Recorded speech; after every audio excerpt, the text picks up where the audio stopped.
अभिज्ञान शाकुंतलम पहला भारतीय नाटक है जिसका किसी दूसरी भाषा में अनुवाद हुआ है भारत के बाहर। ये पहला इंडियन प्ले है जिसका दुनिया की हर भाषा में अनुवाद हुआ है। ये पहला इंडियन प्ले है जिसका अंग्रेजी में अनुवाद हुआ है और शायद अनूठा प्ले है जिसको भारत की हर अच्छी यूनिवर्सिटी इंग्लिश लिटरेचर के स्टूडेंट को पढ़ाती, इंग्लिश लिटरेचर के स्टूडेंट को कालिदास के अभिज्ञान शाकुंतलम के विषय में पढ़ाती। इसको जब आप पढ़ेंगे तो आप थोड़ा माइन्यूट ऑब्जर्वेशन करिएगा। मूल कथा महाभारत से ली गई, मूल कथा इसकी महाभारत से ली गई है। शकुंतला और जैसे हम लोगों ने चर्चा की थी कि दुष्यंत की कहानी, लेकिन मूल कथा महाभारत से। लेकिन समय बीत जाने पर इस समय तक आते आते महाभारत शायद 950 BCE में कंपाइल किया गया था। तब नारी की दशा अलग थी और ये 400 ईस्वी के आसपास कंपाइल किया गया। तो इतना समय बीत जाने के बाद कितनी दशा में गिरावट आ गई वो दिखाता है। तो थोड़ा सा मैं चाहूंगा कि आप अपना कंसंट्रेशन जरूर बनाइएगा और ध्यान से देखिएगा। और इसको जिसने समझ लिया सिलेक्शन उसका हो जाता है, क्योंकि उसको फिर ऑब्जर्वेशंस की आदत पड़ जाती है। महाभारत और कालिदास की शकुंतला का कुछ अंतर और उस युग का कुछ अंतर, ध्यान से सुनिए इसको। मूल कथा महाभारत में ये है कि सभी जानते हैं विश्वामित्र बड़े टैलेंटेड थे।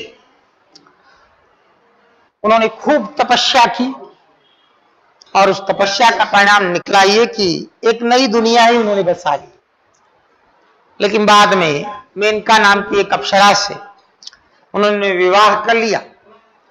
एक कन्या उत्पन्न हुई शकुंतला। विश्वामित्र को बड़ा पश्चाताप हुआ कि मैं इतना बड़ा ऋषि बन गया था, फिर मैं कहां से इस गृहस्थी के पचड़े में आ गया। लेकिन अपनी कन्या को छोड़ भी नहीं सकते थे।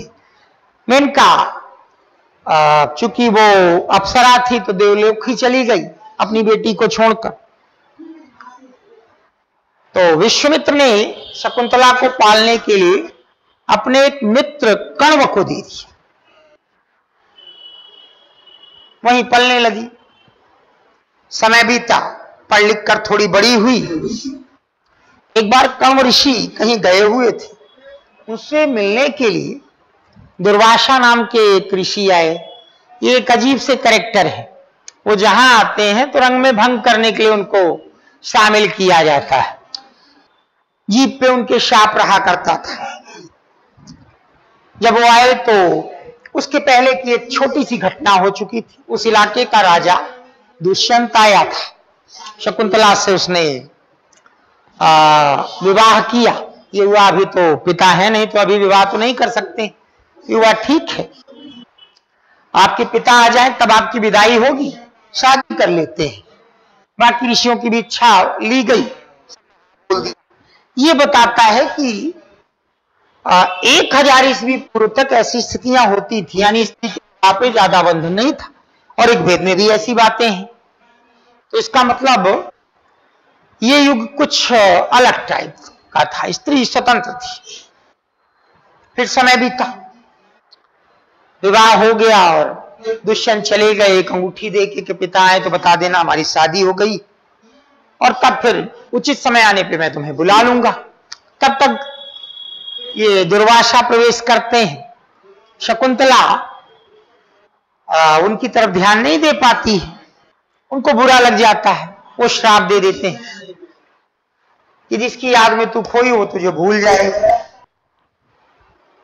बाद में कण्व ऋषि आए तो पूरी घटना बताई गई कि विवाह हुआ। उन्होंने भी कोई आपत्ति व्यक्त नहीं की, लेकिन एक दुर्घटना भी हो गई। दुर्वासा ने श्राप भी दे दिया। अब वो थोड़ा चिंतित हुए, बेटा श्राप तो मैं नहीं कम कर सकता हूं, बस थोड़ा ये हो सकता है कि अगर दुष्यंत की कोई निशानी तुम्हारे पास होगी दिखा देना, अब शायद याद आ जाए उसको, इतना ही हो सकता है।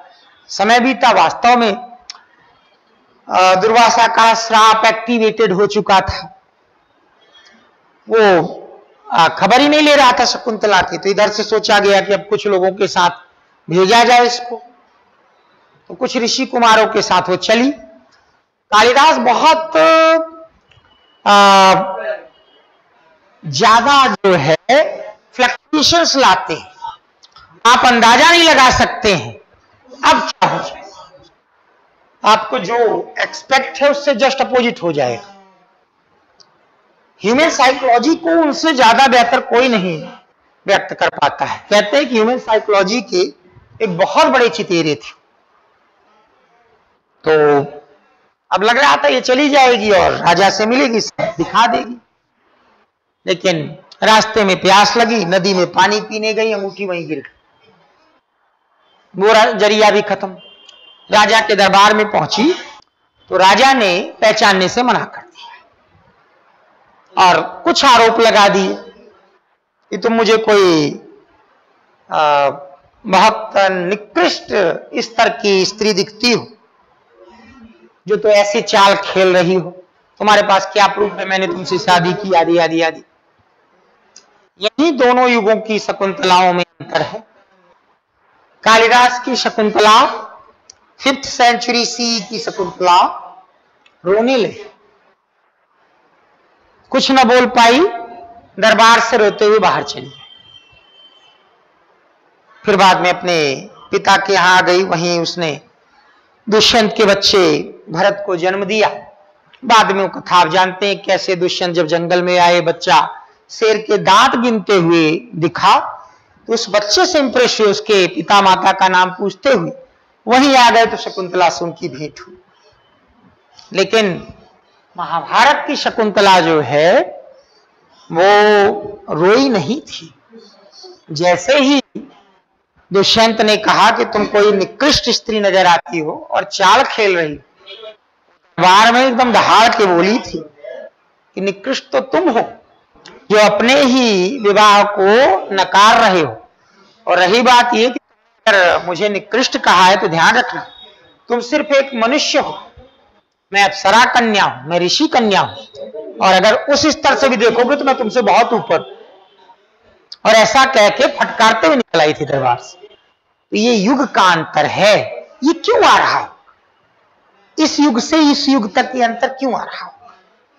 अगर ये कोई बताएगा तब मैं मान लूंगा कि उसने क्लास को ऑब्जर्व किया है। यस, हमारे काल में नारी सुंदर थी और आर्थिक रूप से इंडिपेंडेंट थी, और इस काल में आते आते नारी की दशा में गिरावट आई, आर्थिक दुनिया में पुरुषों का वर्चस्व बढ़ा, और इसकी वजह से वो आर्थिक शाबाश बेटा, बहुत अच्छी, आपने शिक्षक की लाज रख ली। मैं बहुत दुखी होता, इसका मतलब सिर्फ शब्द फेंके जा रहे थे, ग्रहण करके उसकी फसल नहीं उग रही थी।